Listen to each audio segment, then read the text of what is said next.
नतीजों पर फोकस। लेकिन हमारे साथ अब नतीजों पर फोकस करने के लिए और अगले आधा घंटे काफ़ी सारे शेयर पर फोकस करने के लिए हमारे साथ खास मेहमान जुड़ चुके हैं। हमारे साथ जुड़े हैं mister Sunny Agarwal, fundamental research head हैं फ्रॉम एसबीआई कैपिटल सिक्योरिटीज से। Sunny sir, hi, good morning. Good morning Vivek ji, thanks for having me on the show.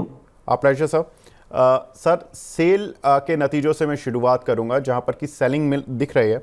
लेकिन अगर कंपनी के रिजल्ट्स में एक बार पढ़ देता हूं दर्शकों के लिए, कंपनी के रेवेन्यूज़ में करीब 1.5% की गिरावट देखने के लिए मिली, वहीं प्रॉफिट में 62% की गिरावट देखने के लिए मिली है। अगर हम देखें तो ये जो नतीजे हैं ख़राब जरूर दिख रहे हैं, लेकिन इसमें दो चीज़ें महत्वपूर्ण हैं जो अब आ रही हैं।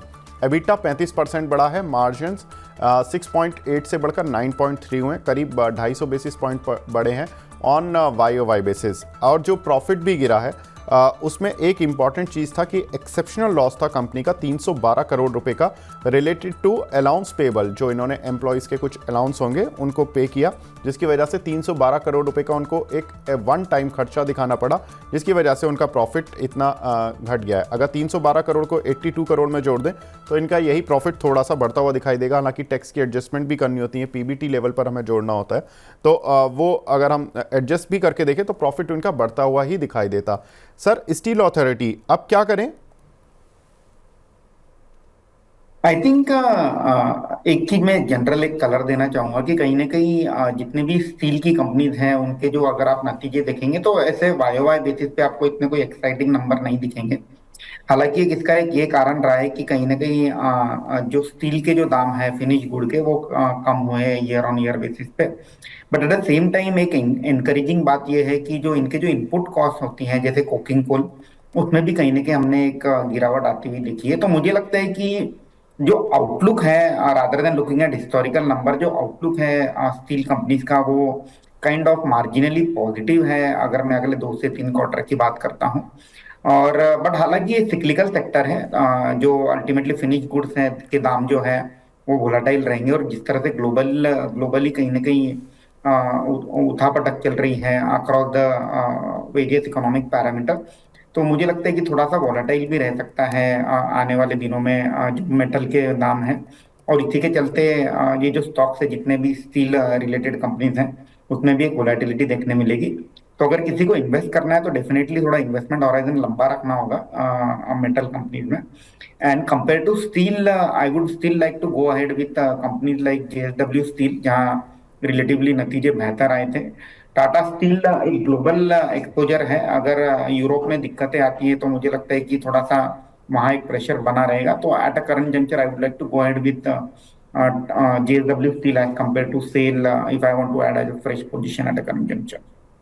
जी, तो सर ने बता दिया स्टील सेक्टर में पॉजिटिव हैं, लेकिन किन काउंटर्स पर हैं उसमें सेल नहीं है। दूसरे काउंटर्स हैं जेएसडब्ल्यू जैसे, जहां पर कि सर बोल रहे हैं कि पॉजिटिव आउटलुक रखना चाहिए।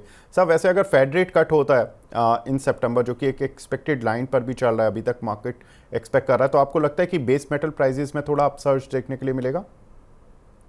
Yes definitely, I think historically ये लिंकेज काफी अच्छे तरह से प्ले आउट हुआ है, जहां हमने देखा है कि weakening in US dollar index lead to a rally in metal prices. But Vivek ji, और एक चीज इंपॉर्टेंट आज के दौर में जो मतलब पहले हुआ करता था वो है कि China slow down is a big problem at a current juncture. Exactly. Even जितनी भी डोमेस्टिक कंपनीज हैं उन्होंने ये कहा है कि जो स्टील का जो डंपिंग हो रहा है वो चाइना से हो रहा है, और उसी के चलते जो प्राइसेस है वो प्रेशर में है डोमेस्टिक मार्केट में। तो मुझे लगता है कि this time slightly scenario different है कि despite of fed rate cut शायद मेटल के दामों में इतना बड़ा उछाल ना देखने मिले। लेट्स सी कैसे इवेंट प्ले आउट होता है। तो जब सितंबर में रेट कट आएगा, maybe I closer to that we can take the call. जी, दूसरा काउंटर में काफ़ी महत्वपूर्ण काउंटर है कोचीन शिपयार्ड। इसके नतीजों का दर्शकों को भी इंतजार रहता है, क्योंकि बहुत सारे दर्शक हैं हमारे जो इस काउंटर को पर रोज़ सवाल पूछते हैं, इन्वेस्टेड हैं, और नतीजों ने निराश भी नहीं किया। 62% का जंप कंपनी की रेवेन्यूज़ में देखने के लिए मिला, और प्रॉफिट 99 करोड़ से बढ़कर 174 करोड़ रुपए आता हुआ दिखाई दिया। काउंटर पर भी सुबह में जो सत्र में मूव था 6 से 7% का था, हालांकि अब 4% की रेंज पर ये काउंटर बढ़कर कामकाज कर रहा है। अगर मैं इसके सेगमेंट वाइज भी देखूं तो कंपनी के जो शिप बिल्डिंग सेगमेंट है उसमें वाई ग्रोथ देखने के लिए मिली। क्यू ऑन क्यू जरूर थोड़ा सा रेवेन्यू कम था, और शिप रिपेयर वाले बिजनेस में भी अगर देखें तो वाई ओ वाई बहुत अच्छा जंप, करीब 1502 करोड़ से बढ़कर इनका रेवेन्यू 2447 करोड़ रुपए बना उस सेगमेंट में इन पर्टिकुलर। और शिप रिपेयर वाले बिजनेस में जो इनके जो पीबीआईटी लेवल पर मैं इनके प्रॉफिट्स देख रहा था, 36 करोड़ से बढ़कर 105 करोड़, जबकि शिप बिल्डिंग वाले में 63 करोड़ से बढ़कर करीब 92 करोड़ रुपए। तो शिप बिल्डिंग इनके लिए महत्वपूर्ण सेगमेंट रहा है। लेकिन होता क्या है कि जो जनवरी मार्च क्वार्टर होता है वो बड़ा महत्वपूर्ण होता है, जितनी भी ये ऑर्डर बिल्डअप करने वाली कंपनीज होती हैं जिनको अपने ऑर्डर्स पूरे करने होते हैं। सनी सर, क्या कुछ इंपॉर्टेंट होता है, इनको क्यू ऑन क्यू देखना चाहिए कोचिन शिपयार्ड जैसी कंपनीज को, या वाई ओ वाई ही देखना चाहिए? और वाई ओ वाई देखें तो ये रिजल्ट कैसे पढ़ रहे हैं आप? मुझे लगता है कि जितने भी ऑर्डर बुक ड्रिवन बिजनेसेस हैं, rather than looking at quarter to quarter, इसमें थोड़ा सा 6 महीने या 12 महीने के पर्सपेक्टिव से स्टॉक देखना चाहिए। तो अगर आप मुझे पूछोगे तो मैं जितने भी ऑर्डर बुक ड्रिवन बिजनेस है तो हाफ ईयरली बेसिस पर देखता हूँ, क्योंकि कहीं ना कहीं इसमें जो एग्जीक्यूशन है, कभी स्लिपेजेस रहता है, कोई क्वार्टर से आगे डिलीवरी शिफ्ट हो गई तो उसके चलते रेवेन्यू बुकिंग का भी इम्पैक्ट देखने मिलता है। तो ओवरऑल आई थिंक अगर मैं कोचिन शिपयार्ड की बात करूँ तो decent set of number company ने दिए हैं ईयर वाई वाई बेसिस पर।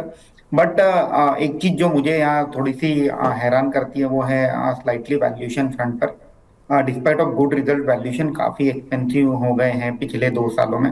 और इसी के चलते मुझे लगता है कि आज हालांकि स्टॉक में एक अच्छा मोमेंटम बिल्टअप हुआ है, may be for next few quarters, एक एक क्वार्टर या एक या 2 क्वार्टर के लिए मे बी स्टॉक कंसोलिडेट करेगा एक बैंड में।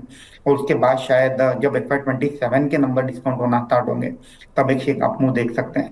तो मेरी यही राय रहेगी कि अगर किसी को फ्रेश मनी डिप्लॉय करना है कोचिन में तो बेटर वेट, आज का जो यूफोरिया है रिजल्ट रिलेटेड वो कूल ऑफ होने दीजिए, और मे बी अगले 2 से 3 दिनों के बाद हमें शायद एक डीपर एंट्री का एक अच्छे मौके मिलेंगे। जी। तीसरा काउंटर बायोकॉन, जहां पर कि रिजल्ट्स देखने से शायद आपको धोखा जैसा फील होगा। मैं उसके धोखे का कारण बताता हूँ। रेवेन्यूज़ तो लगभग फ्लैट थे, लेकिन आप प्रॉफिट की फिगर से शायद एक्साइटेड हो सकते हैं। 149 करोड़ से बढ़कर कंपनी का नेट प्रॉफिट 862 करोड़ रुपए रहा, यानी कि 479% अप। लेकिन अब इसका दूसरा पार्ट देख लीजिए रिजल्ट्स का, वो आपको तस्वीर पूरी क्लियर कर देगा। अदर इनकम 94 करोड़ से बढ़कर 1134 करोड़ रुपए आई।